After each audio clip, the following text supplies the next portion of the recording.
अलैहिस्सलाम का वाकया सब्र, इस्तिकामत और अल्लाह की तरफ से आजमाइश में साबित कदमी की बेहतरीन मिसाल है। हजरत अय्यूब अलैहिस्सलाम अल्लाह के नबी और बहुत मालदार इंसान थे। उनके पास बड़ी जायदाद, मवेशी और औलाद थी। उनकी जिंदगी खुशहाल और आसूदा थी और अल्लाह ने उन्हें हर नेमत से नवाजा था। हजरत अय्यूब अलैहिस्सलाम की आजमाइश। हजरत अय्यूब अलैहिस्सलाम पर अल्लाह ताला ने एक बड़ी आजमाइश भेजी। वो सख्त बीमार हो गए और उनके पूरे जिस्म पर जख्माव और फोड़े निकल आए। वह बीमारियां इतनी शदीद थी कि लोग आन से दूर रहने लगे और उनके घर वालों के अलावा कोई उनकी मदद नहीं करता था। इनके मालो दौलत और मवेशी भी खत्म हो गए, यहाँ तक खान के बच्चे भी फूटा हो गए। हजरत अय्यूब अलैहिस्सलाम तकरीबन 50 साल तक बीमारी और मुश्किलात में मुब्तला। हजरत अय्यूब अलैहिस्सलाम का सब्र। इस सारी मुसीबत और आजमाइश के दौरान हजरत अय्यूब अलैहिस्सलाम ने सब्र का मुजाहिरा किया और कभी भी अल्लाह से शिकायत नहीं की।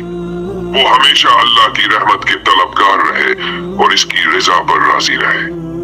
इनकी बीवी, जो कि नहायत वफादार और मोहब्बत करने वाली थी, हर वक्त उनके साथ रहती थी और उनकी खिदमत करती थी। दुआ और शिफा। हजरत अय्यूब अलैहिस्सलाम ने अल्लाह ताला से दुआ की, ऐ मेरे रब, मुझे तकलीफ पहुंची है और तू सब रहम करने वालों से ज्यादा रहम करने वाला है। अल्लाह ताला ने हजरत अय्यूब अलैहिस्सलाम की दुआ को कबूल फरमाया और उन्हें शिफा अता की। अल्लाह ने उनको हुक्म दिया कि अपने पांव जमीन पर मारे, जहां से एक चश्मा निकल आया।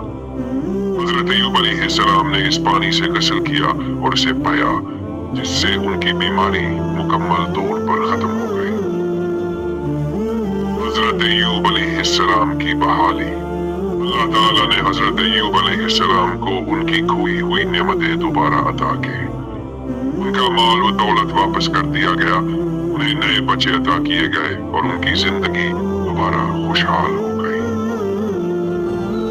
सबक। हजरत अय्यूब अलैहिस्सलाम का वाकया हमें सब्र, शुक्रगुजारी और अल्लाह की रजा पर राजी रहने का दर्स देता है। ये सिखाता है कि मुश्किलात में भी अल्लाह की रहमत से मायूस नहीं होना चाहिए और साबित कदमी से हर आजमाइश का मुकाबला करना चाहिए।